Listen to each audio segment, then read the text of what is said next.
What's up, everybody? What's up? How we doing? How we doing? Good evening. Thank you very much. Welcome back. Welcome back. Welcome back to another episode of the Bush League Huddle Fantasy Football Podcast. I'm joined as always. I'm Fab. I'm joined as always with Nak and Raj. And ladies and gentlemen, we're here. We're live. It's recorded, but it's going to be live ish. We're on YouTube. We're on Spotify. We're on Apple Podcasts, TikTok, Instagram, and Twitter. Like all the amazing places that you find all of your fantasy football content and all of your social medias where you want to be able to identify these three individuals right now that are on this podcast where you can listen to all of your excellent fantasy football news. Guys, the draft is over. The 2026 NFL draft is done. And this episode here, that's what we're going to be recapping, but from a fantasy football perspective, which is really the only reason why you're listening to the podcast. Let's be honest now. From a fantasy football perspective is what we're going to be looking at. We're going to be canvassing the winners, canvassing the losers. You know, those players that you were concerned about drafting next year, about how are they going to do if so-and-so is drafted, or this running back that got into a great spot right now that he's really going to be the bell cow. Well, we are here to tell you that's not going to be the case anymore, unfortunately. we're gonna break out some bad news just like Diana Rossini's did. Sorry, is that too soon? Rossini is your Rossini's your new Deshaun Watson. Well, you know something? They deserve. You know, it's there's a few things that you know, the Patriots always get caught cheating. Let me tell you, they always get caught cheating one way or another. Mike Vrabel, where you at? Apparently, I don't know if you guys heard the latest rumor, and it's such a rumor, but it's still fun anyways. He's going to be resigning his positions as head coach of the New England Patriots, and apparently, again, rumor, Mike Tomlin is going to be taking over as the role. The Daily Mail is the one that's fake news. 100%, 100%. But it's just fun to stir a little the pot over there. Why not? You know, imagine. But do you think Tomlin would actually make a comeback? And if so, with the Pats, I don't think so. I think he's gonna be done for I think he's taking at least a year off. I don't think the team makes a difference, but he also just came out on Sunday Night Football to say like why he took a step back. Like it came out yesterday when he was on TV and actually like said he was going to be on the panel and why and everything behind it. It looked pretty weird if he just jumped right on, like he didn't 100%. do one show and goes right to the Patriots. It looked kind of strange. I'm on Reddit. I'm on Reddit now. There's that picture of Vrabel with his hands in his pocket, like with a little smirk. You know, looks like he's like coming out of rehab. Someone wrote, Mike Vrabel is a changed man, proud of how far he's come in 3 days. But it's so like it's the entire press conference and the entire. Anyways, it's the Spotify playlist. Speaking of Spotify, you can find this podcast on Spotify, as long as on YouTube, Apple Podcasts, TikTok, Instagram, and Twitter. So let's just sweep all that stuff under the rug, just like they did with that affair. We're gonna jump right into the winners and losers of the 2026 NFL Draft. I'm gonna get this party started. I'm gonna kick this off, ladies and gentlemen. Atash Tatuk, as we say in Quebec over here. So what are we doing? Winners first, then losers? I think that's probably the winners first and losers. So we're gonna start off with, we each have about 4 winners, and 4 winners being either a team or a collection of players from a team, or you know, like a QB room or whatever. And the same thing then for losers, about 2 losers each. We're each going to take a turn, have a little conversation about whether we think it's legit or not, and you know, where we see for these prospects for the NFL fantasy football season in 2026 that's upon us. So I'm going to get this party rolling. So my winners are actually Skattebo Jaxson Dart of the New York Giants. So Giants arguably have one of the better drafts of this draft right now by all the pundits and all that stuff. And I think a lot of that had to do with the fact that Jeremiyah Love went to the Arizona Cardinals at 3. So they ended up, I guess it was their hand was a little bit forced. I think they wanted to draft an offensive lineman anyways, but they ended up getting Francis Mainoa, who's just a beast of a human being. And they didn't end up drafting any wide receiver, any running backs at all, which bodes super well for Cam Skattebo. So now you add the fact that they've upgraded their offensive line, which is great for Jaxson Dart. They also drafted Makai Fields in the 3rd round, wide receiver out of Notre Dame, big body wide receiver, big contested catch wide receiver. So all these things, and then, you know, obviously with the off-season acquisitions that they've had for Patrick Ricard, massive fullback as well. It just bodes well, and it has they're going to be a running team.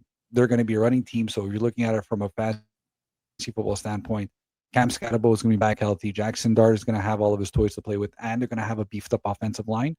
I think you're going to be able to get some serious QB1 returns from Jaxson Dart, probably like top 10. I don't think it's out of the realm of possibility. And Cam Skattebo firmly within the RB2 conversation. We saw how good he did last year when he was given the reins for being. So I think it's just a matter of that continuing. Like the guy had like 7 touchdowns in 5 games. Like he was ripping it apart. So those are big winners for me. Cam Skattebo and Jaxson Dart. Giants in general. Let's go. We forget as Isaiah Likely. We are back. Like I've forgotten. It's been so long that Likely is going to be a big fixture in an offense too. And I just think the offensive line is as good as it's been in a very long time. So I agree. It's the most excited I've been as a Giants fan in a very, very long time. Fab, you're always excited to be a Giants fan, but I think now it's legitimate. It's now legitimate reason. But now it's the opposite reason to be excited. Yes. It's funny. Now it's the opposite. Now I'm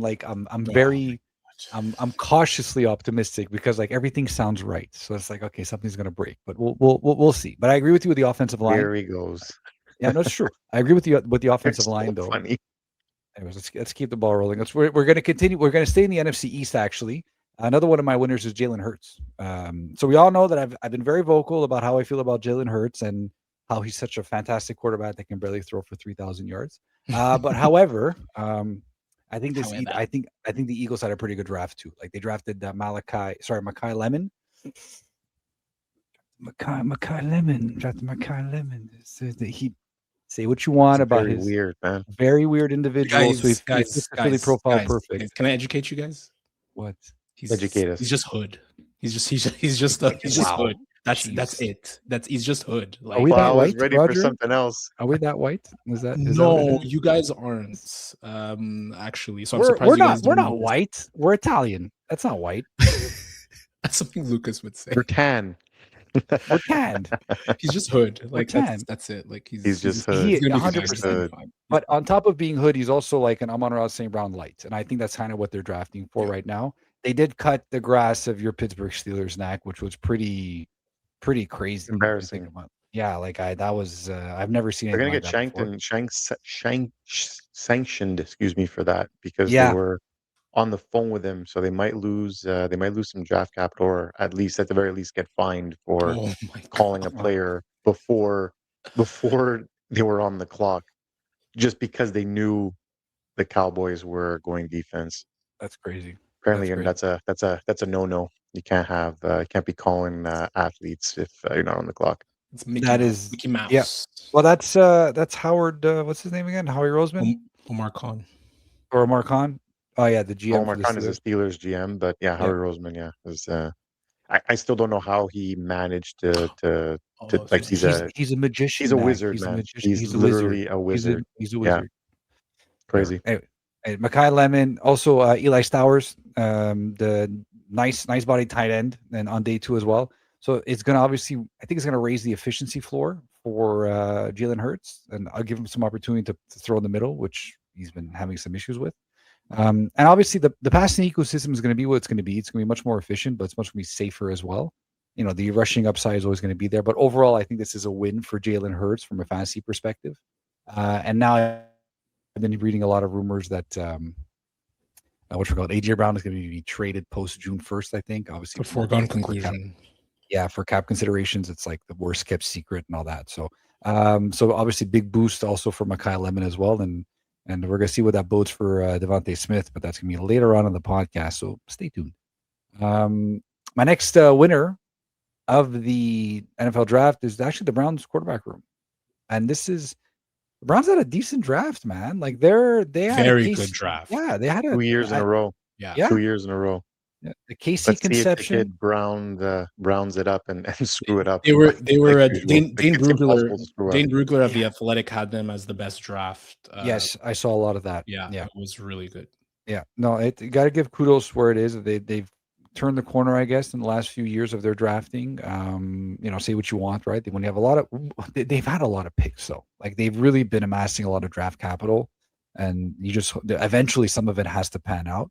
So they added KC Conception, they added Denzel Boston, You had to help on the offensive. What's that? You don't like that?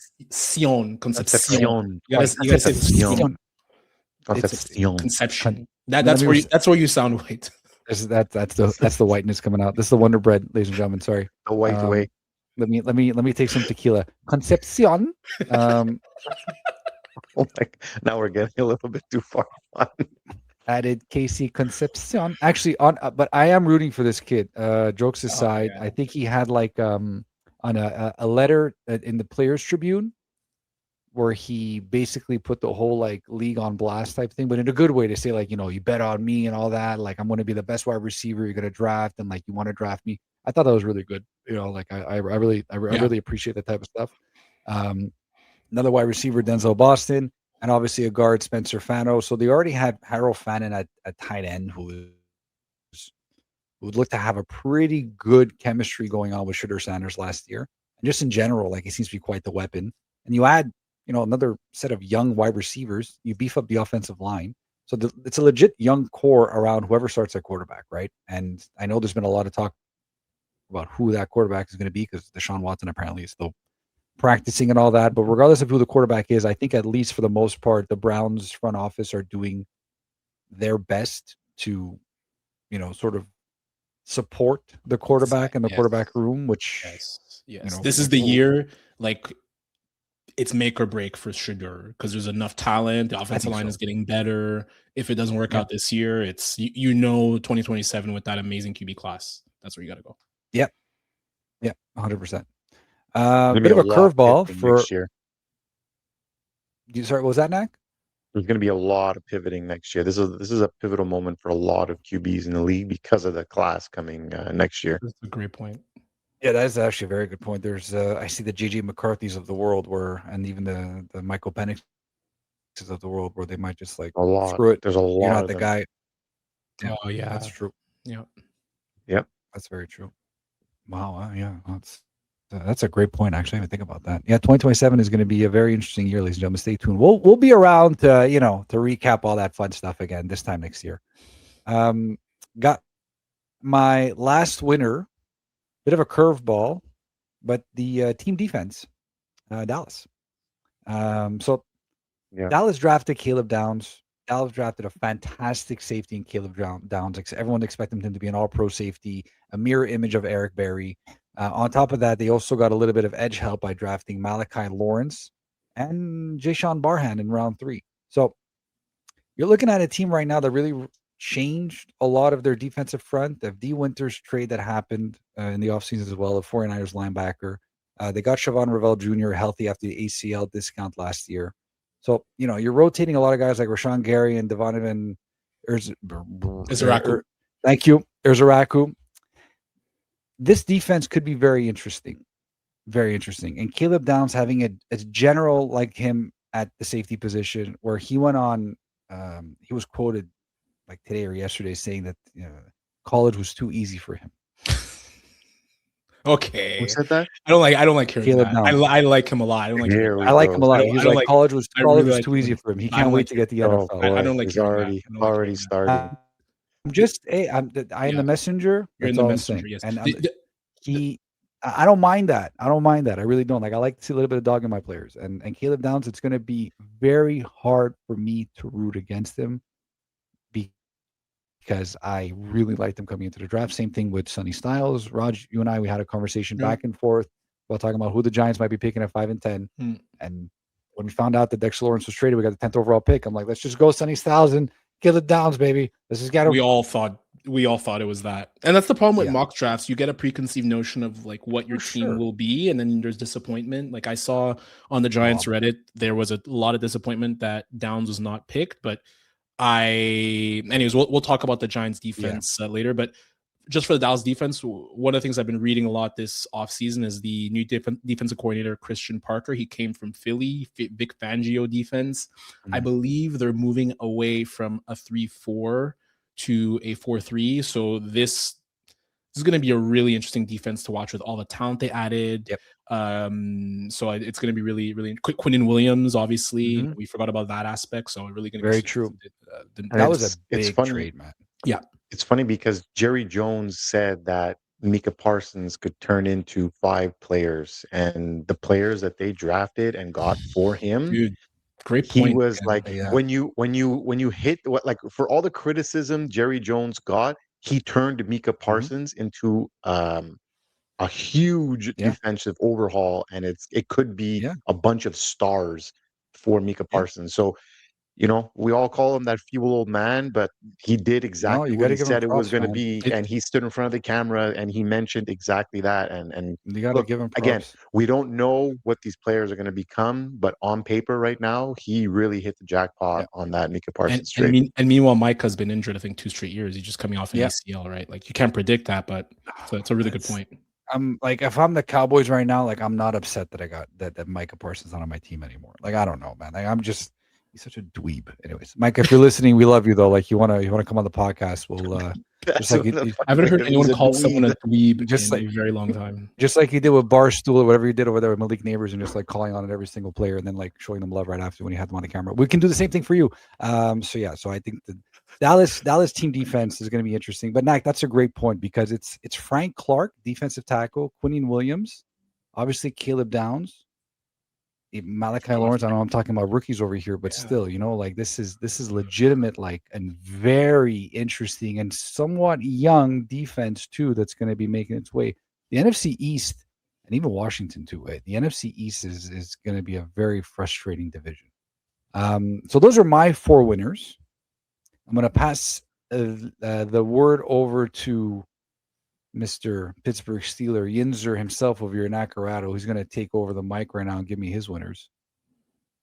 Thank you, Fab. Yes, I'll start off with my winners. The first one is going to be Bryce Young, actually.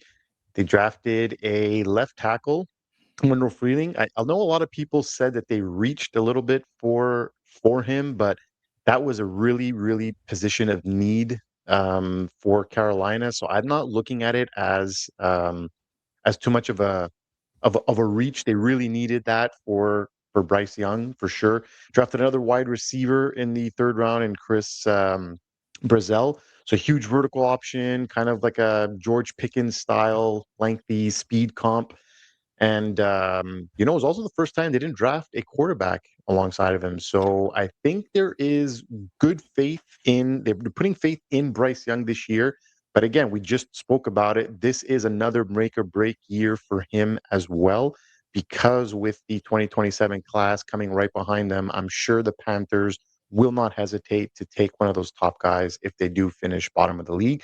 But so far, the draft went pretty well for them. And I think it's that they're getting the right pieces in the right areas to help Bryce Young and help him succeed. So it's definitely going to be an interesting season for him and the Panthers, and I'm looking forward to see how it pans out. Good call, yeah. I thought it was also interesting they didn't draft a QB, and Kenny Pickett's backing up. So it is all Bryce Young for the 2026 season. Yeah. Hey, they made the playoffs with him last year, right? And they won a game with him. So he's got a little bit of a longer leash than he did before. Yeah, 100%. Yeah, well, you always have a chance to make the playoffs in the AFC South, right? He made the playoffs with an 8-8 record. I think they were 8-9? Weren't they 8-9? 8-8. 8-8. Oh, 8-9. No, 8-9. There's an extra game. Yeah, you're right. 8-9. My bad. 8-9 and made the playoffs. So it doesn't take much to make the playoffs in the AFC South. You just got to be, you got to be competitive and beat your division. Another winner has got to be Geno Smith. Talk about another New York team that had a very, very good draft. Drafted Kenyon Sadiq, so the best, obviously, tight end in the draft.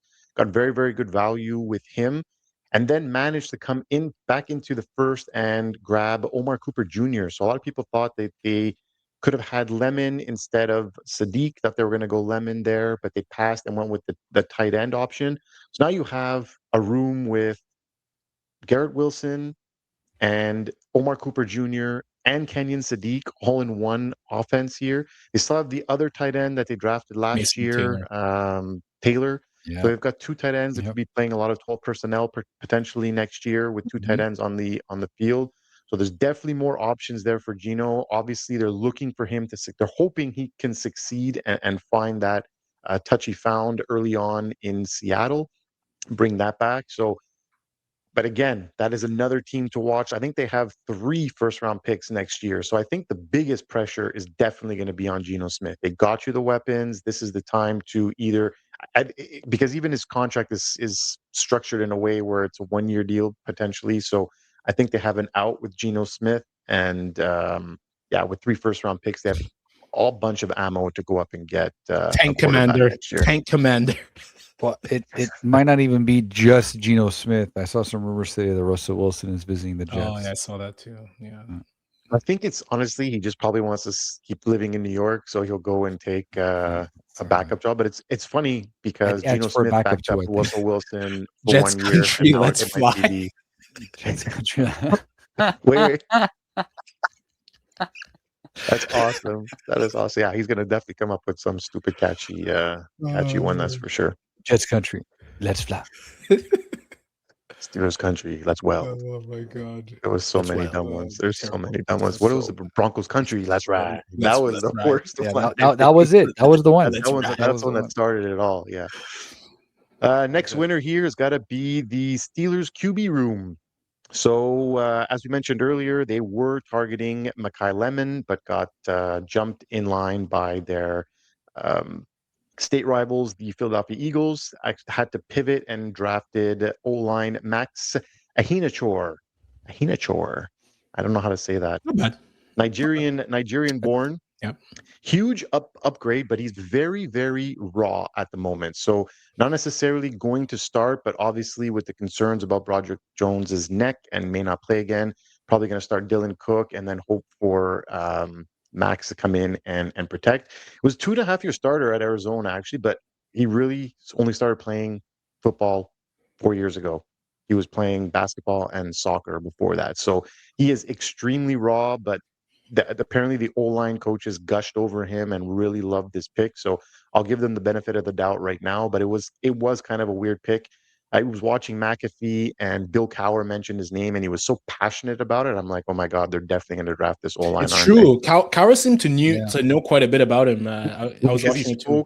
That's it. He spoke to Omar Khan. He was with them at the facility that day and they were gushing over this kid and how like they really wanted him. And like, so he's a week 1 starter.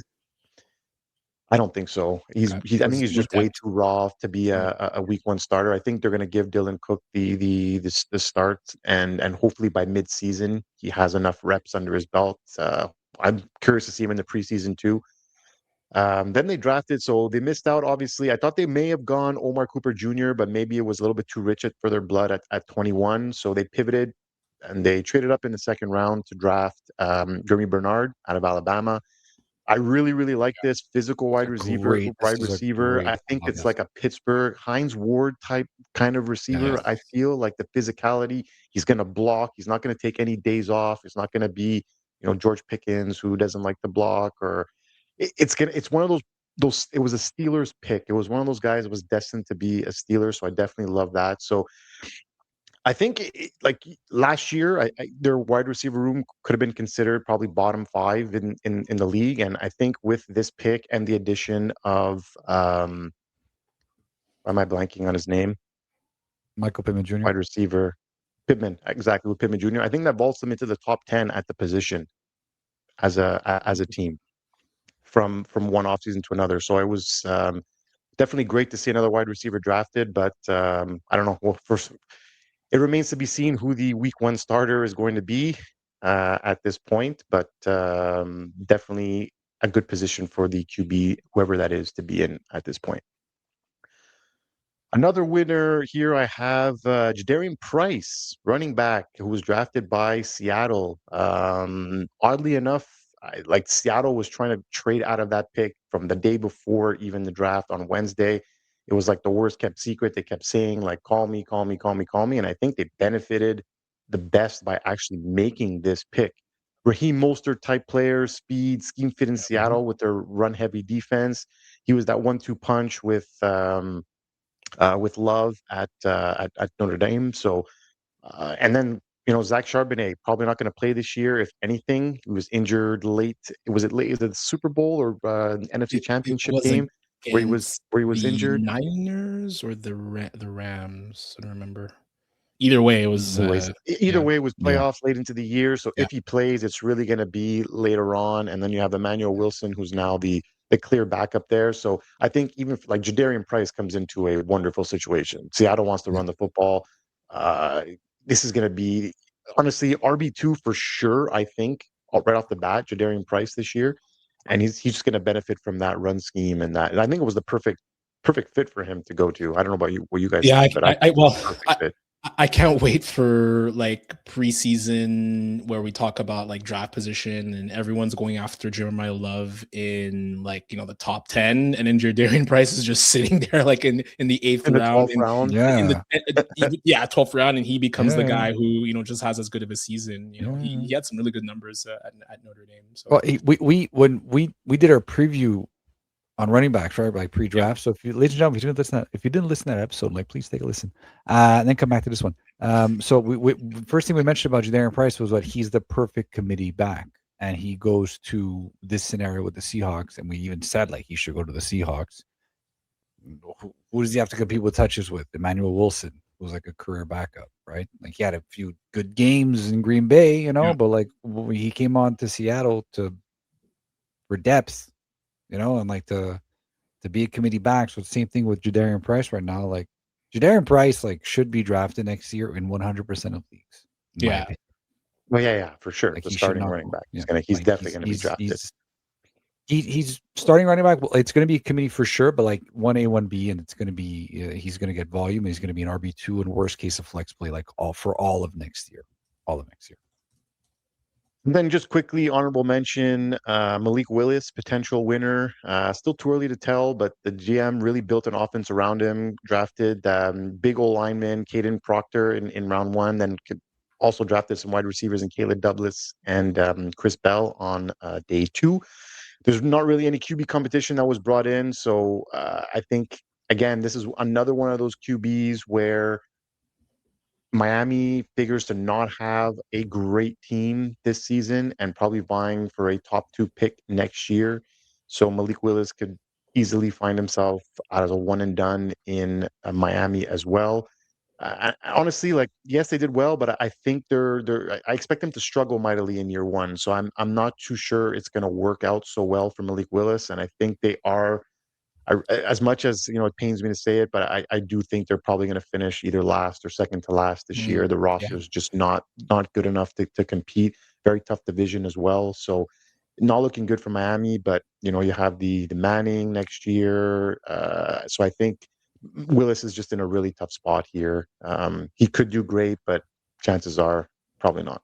Yeah, and with Dante Moore coming back too, there's Sellers, there's a few other guys that are coming up. We were talking about in our group. Yeah, we were talking about in our group chat. There's someone that we don't know about that is going to be top 5. Then the Dane Brugler way too early mock draft. I saw that he had the Dolphins at the 2nd overall pick, and he actually had them taking Jeremiah Smith from Ohio State, which I could see, but honestly, it depends on what type of season Willis had. The only way they take Jeremiah Smith, and it would be really good, is if Malik Willis kills it. But then again, like now your eggs are all in that Malik Willis basket.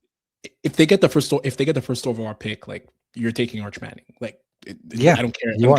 I don't care about a Malik Willis. His contract is structured the way they have an out. You're absolutely right. Exactly. His contract is structured that they have an out after year 2. Yeah. So that means he's going to play all of year 1, which is this year, and next year, even if they do draft a quarterback, maybe he plays and starts the season, and then the rookie comes in halfway through, and then after that, he's gone. Yeah. Hopefully, balls out, man, for his sake, so that the rule. Like I'm not putting any negative energy towards him. Nice to see him get paid. Like he seems like a good dude. You know, I don't want to talk anything bad about him. Just the situation he's in is just a lose for me. For sure. Those are my winners. Raj, why don't you give us some of your winners from the draft? Yeah, thanks, Snack. My first winner was Tyler Shuck. So Saints added Jordan Tyson. They added a tight end, Oscar Delp, in day 2, and a wide receiver, Bryce Lance, speedy wide receiver. Delp, he was underutilized at Georgia, but it seems like he's a top-end athlete. Tyson, we know everything about him from a route running perspective, very fluid athlete. The issue being he missed 15 of a possible 48 games throughout his career. So there's the injury risk, but still, this is an offense that needed more depth at wide receiver. They were really just mostly a tight end focused team with Chris Olave with some pass catching running backs. So I think this is really going to be good for Kellen Moore's mix and match attack. So I love what the Saints are doing to build around Tyler Shough. Secondly, I put David Montgomery and Derrick Henry. Both teams, the Texans and Ravens, really drafted road grading guards. So Vega Ioane at 14 and Keelan Rutledge at 26 for Houston. Really guards that, those are types of players. They're going to run outside zone. So they're going to open cutting lanes in the inside for Montgomery and Henry. So I really love that. I love that they're overhauling the O-line. So Houston has Rutledge, Braden Smith, Wyatt Teller. And I think, again, Henry, we talk about it all the time. Like, when is the year going to be where he falls off a cliff? I am not going to count him out until I see it. And we know what we get out of Montgomery. He's a kind of, meat and potatoes type guy, but I think he really is a great addition to that running back room. I owned, what's his face? The pass catching guy from USC, the smaller guy, Woody Marks. Woody Marks, yeah, thank you. Woody Marks, very inefficient, good pass catching numbers, but he's a third down back. You agree? Yeah. Next one, Mark Andrews. So I think we were all wondering, why did the Ravens re-sign Mark Andrews a few years ago? 3 years, $40 million. They had Isaiah Likely. They let go of Isaiah Likely. They didn't re-sign him in free agency. So obviously they're putting a lot of the eggs in Mark Andrews' basket. They didn't draft Kenyon Sadiq. They were linked to him quite a bit, but they passed on him at 14 and took Ioane, as mentioned. They lost Isaiah Likely to the Giants, and they only drafted Matthew Hibner from SMU as a replacement. So I think with no real other tight end target there, I think Mark Andrews is primed for a bounce back year because he's had a little bit of a rough past two seasons, and I think he could be a tight end that could be had at a discount because of the kind of stench that he's had since that drop in the Buffalo playoff game. Yeah. 100%. Next winner, Giants team defense. So we talked about the Caleb Downs pick earlier, how the Giants went, Arvell Reese over Sonny Styles, and then they went Maui Noah over Caleb Downs. For me, they added another pass rusher in Arvell Reese. This was a guy that most draft boards had as either their first or second on their board.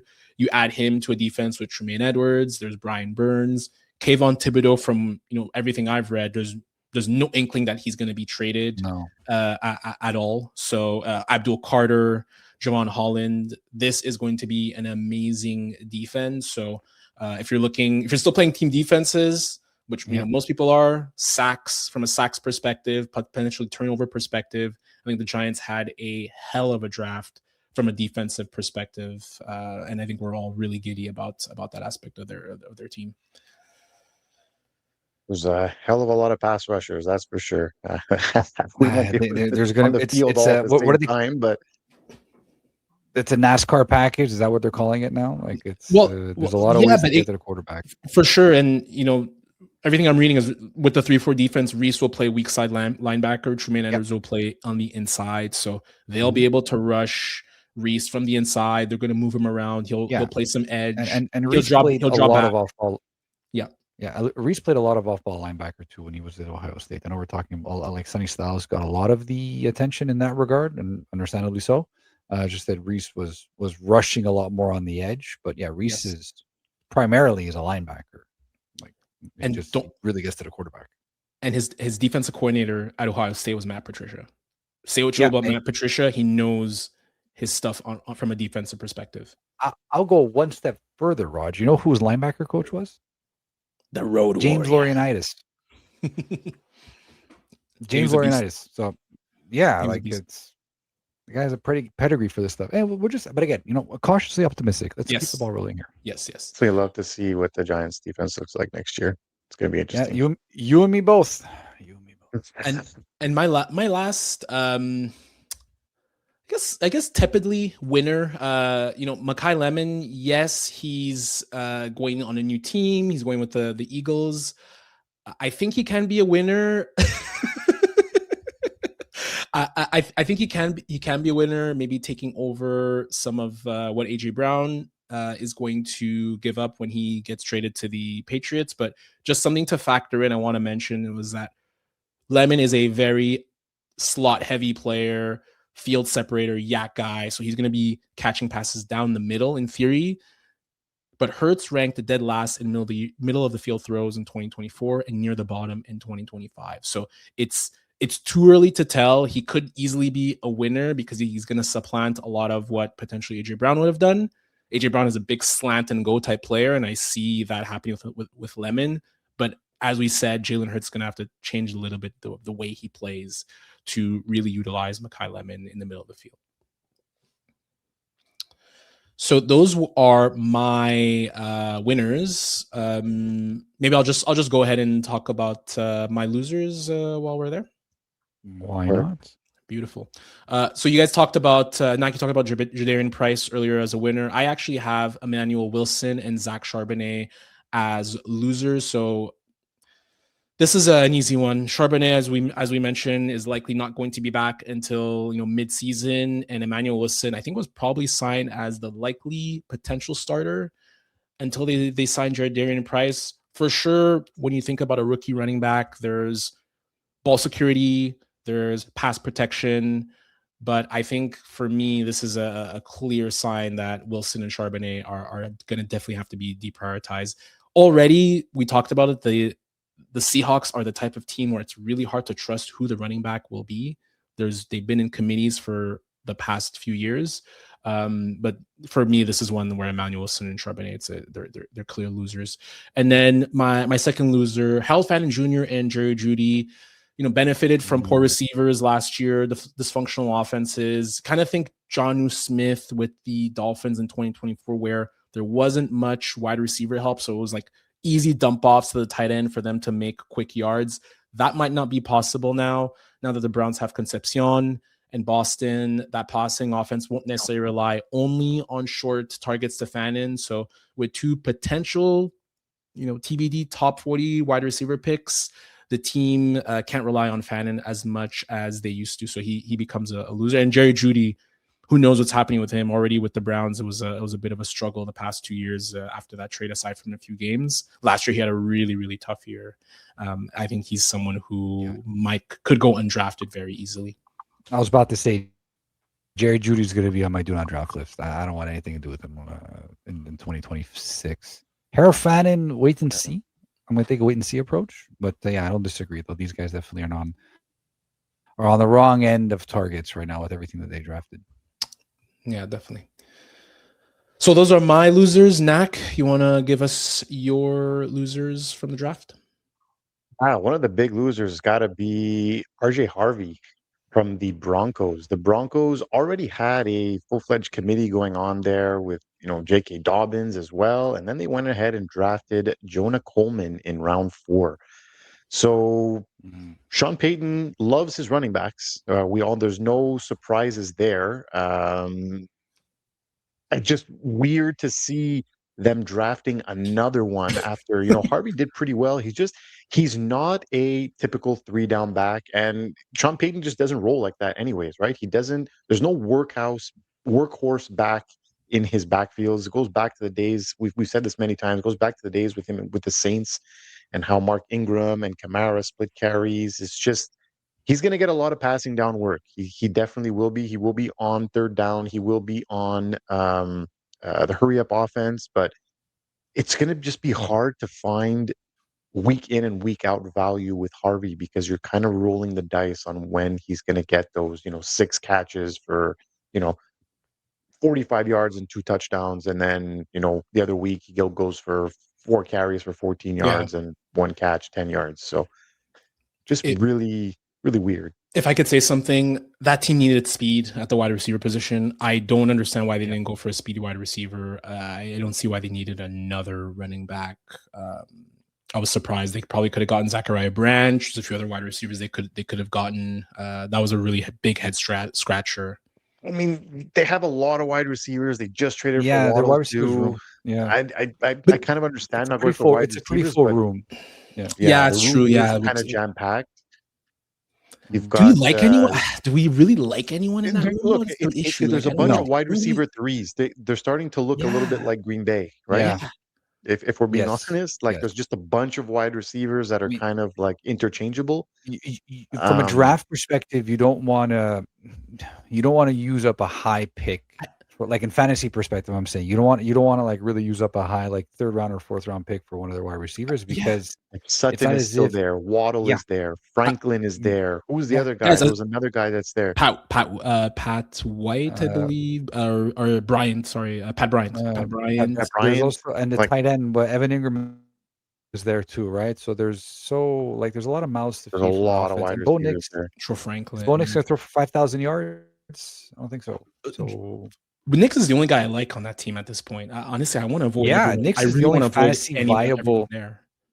If anything, Nix is getting a bump, in my opinion, Yeah. like for like next year, like about this Yeah, year. he's got a lot of targets. He's got just that again, another running back that high. They could have. I feel like they could have addressed potentially other needs. Then my final hate actually is going to be Patrick Mahomes.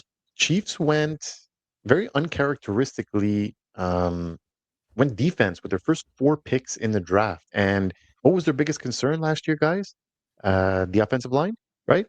Yeah. They didn't draft one offensive line. They didn't sign. They only re-signed one guy on the offensive line. So there was literally no changes to that offensive line that got Pat Mahomes a torn ACL. Seems like that's something you would have wanted to address. They 4 consecutive defensive players. Then they picked a wide receiver and a running back, and then finished it off with a dart throw at QB. I guess they picked Nussmeier because they figured that Mahomes was probably going to get injured again, and they're going to need another QB to step in. But seems like a weird no drafting of O lines for me, and I don't know if Patrick Mahomes should be overly thrilled either. Is Patrick Mahomes going to start the season? Probably not, right? Oh, he's starting for sure. He's 100% starting. He's starting. So okay, so let's just play some. Let's just question, but that's a little bit of fun. Who's going to be starting quarterback if Pat Mahomes can't go? Is it going to be Justin Fields or Garrett Nussmeier? Well, there's Gardner Minshew. There's Gardner Minshew still there too, right? Gardner Minshew signed. No. Gardner Minshew signed with. Vegas? No. Yes. No, Vegas. not Vegas. No. No. Where's Minshew Mania going? Where's Minshew Mania going? He went to. There we go. Arizona. That's a decent. Because they were talking about him and the QB they just drafted from Miami. Carson Beck. Yeah, they were saying like who's going to win the number 2 job there. I remember going crazy. Well, it's the same conversation here, right? Who's going to win the number 2 job in Kansas City? It might not necessarily be Justin Fields. Yeah, it's Justin Fields. You think they're going to trot out a 7th round pick? Yeah. I highly doubt that. Highly doubt that. I don't think it's that crazy to say just because he's a 7th round pick. I don't know. Anyways, that's a conversation to be had. Because he's a 7th round pick. Why? Because Justin Fields is what he is. What he is. He's got experience. If he's got to step in for a couple of games, I'd rather trust Fields over Nussmeier, who hasn't played a snap in the NFL. Well, listen, our loyal listeners, let us know in the comments. Who do you think should be this number 2 quarterback for Kansas City Chiefs? Should it be Justin Fields or Mac's boyfriend, or should it be Garrett Nussmeier? I don't know. At that point, Alex Smith. Just bring back Alex Smith. Imagine Trent Green. Alex Smith is one leg. Elvis Verbach. That'll do it for my my losers in this draft. Fab, why don't you take us home? Yeah. So my losers. So I know we mentioned about the Philly quarterback room, specifically, Jalen Hurts and how he's a winner. Well, a bit of a loser is also Devonta Smith. Despite the fact that there's gonna be a lot of targets that should be available once AJ Brown does get traded, but the addition of Makai Lemon and Stowers sort of confirms that the target share is going to get a little bit smaller for him. It's still there's still a lot of mouths to feed, right? There's still Dallas Goedert there as well, right? So then obviously there's going to be a lot of targets that will go to Saquon Barkley. We can't forget about that and that potential target hog over there too. So I feel like Devonta Smith keeps on getting the short end of the stick ever since he's been drafted into the NFL. We're talking about Mm. a former Heisman Trophy winning wide receiver. The guy's barely cracked 1,000 yards a few times. He's never hit double-digit touchdowns. And I just feel like this could have been what could have been, and now it's like, you got to take a step back here because Makai Lemon, like they traded up for him, they want him. There's a lot of usage going to go towards him. So that's just, I don't know. Like I feel like there's a bit of a cap ceiling there from wide receiver 2 standpoint as to what could have been maybe wide receiver 1 territory finally for Devonta Smith. My counter. Sorry, go ahead. My counter is that the go ball deep shots that typically would go to AJ Brown, that Jalen Hurts, that's his best throw, are going to go to Devonta Smith, and he's a very good route runner, not just from deep and intermediate. So I really can see your point, but I actually think this could be a big year for Devonta Smith. There was pictures of them working out together in Philly too. You know, whenever you see the offseason workout photos, you know the guys are locked in. It's off-season workout photo season. So that's my counter. I just think I'm high on it. Ceiling, I get your point. I think it caps his ceiling though. That's my thing. You know, like what could have been finally like a pop-off season for him is going to be similar to what his best season already was, which was like 1,200 yards and 7 touchdowns. Like, sorry, Nick. I wish it's not a bad season, but yeah, I wish Lemon just went to the Rams. Like, I just wish he went to the Rams where everyone predicted him. So fun to watch, man. That would have been so the guys. fun. They need a Ty Simpson. Perfect. They need a Ty Simpson. You don't know this. You don't know how Leslie would have actually been happy instead of pissed. Oh yeah, for sure. He was so angry. So upset. Oh yeah, he's so upset. But I mean, Stafford must be upset too. For sure. Do you know who else is upset? Like first round. Yeah, Nat, go ahead. What I'm saying. First round, you draft a QB in the first round when you guys are like on the cusp of your Super Bowl window and you didn't get him a weapon. They had an atrocious draft, I think, by my standards. They had a really, really bad draft, especially they drafted first and then they didn't pick for a while. I think they didn't pick till round 4 or something like that. It was just a weird draft, and they got it was not what I expect. Usually they take a tight end. They have like a million tight ends. Tight end. That tight end room is stacked to the gills. Like, and they're good. Like they're not. It's not that they're bad. Then they took a tight end. It was such a weird draft because typically they draft so incredibly well, and they really, really. It was not great by all accounts. They must be very content with their wide receiver room as it is right now, because I don't know if Puka is even going to start the season. Realistically, like the guy's in rehab and God knows what's going on with it. No, seriously, like there's a guy, dude, rehab in the NFL. Look at Vrabel. He's already back. Like rehab in the NFL means nothing. But that's different. It's a formality. It's more you have an aging Devonta Adams, right? Aging Devonta Adams, and there's no really clear number 3 there, right? Lemon would have been perfect for that offense. Perfect. Yeah, perfect. Yeah. Well, it's too bad. And now they're going to be upset. Just like this guy is going to be upset right now. Mr. Tyler Algier and every single other running back and every single other running back within the Carolina Arizona Cardinals. I can't really speak right now. This episode's running for 50 minutes. You can't realistically keep 4, right? Benson, on the roster? I think Benson. Well, they will because so now they have Love, Jeremiyah Love. They have Connor, they have Algier, and they have Trey Benson. Trey Benson, guy, is he healthy? I have no idea. The guy was injured in week 6 and then never came back after he was supposed to be rehabbing and all that stuff. But anyways, every single running back on the Cardinals offense right now is a bit of a loser, in my opinion. The only one that I would like to own is Jeremiyah Love, obviously. But even then, like I'm not feeling overly confident in starting him in an RB1. Actually, I'm feeling zero confidence in starting him in an RB1. And he would only be there as an RB2. Because when you have a pack running back room like this, I mean, I'm sorry, like Raj, you pushing back on this? People gonna get got. People are going to. No, I'm not pushing back at all. You know how I feel about this. People are going to get got. People will pick Jeremiyah Love in the top 10 as per usual. Yeah, people will get got unless Connor somehow gets traded. His dead cap is $4.5 million. They just signed him. They just signed him though. Like that's what. Yeah, but it's not a lot. They didn't sign him for a big money contract. They could easily get out of it. But they knew they had the 3rd overall pick since the beginning of the offseason. Why would you sign Connor? Everything I read was that the owners, they either wanted to trade down and go O-line, or go Reese, but the owners, the Bidwells, they ended up saying, "Hey, let's make a splash. Let's sell some tickets. Let's get Jeremiah Love." Make no sense. This is not a dumbest draft. No, the pick itself didn't make any sense, especially with the roster that they had. Like they need so much more help than just they're not a running back away. Yeah, well, when you draft a running back high, that's what you're really telling the world is that you were a big piece away from, making a run at something. And yeah, I don't know. Tyler Algier must be besides himself. He thought he was going there to start, and now he's probably playing third down again. Yeah, man, ridiculous. And he's a very good running back, which is kind of unfortunate. Now they have a ridiculously stacked.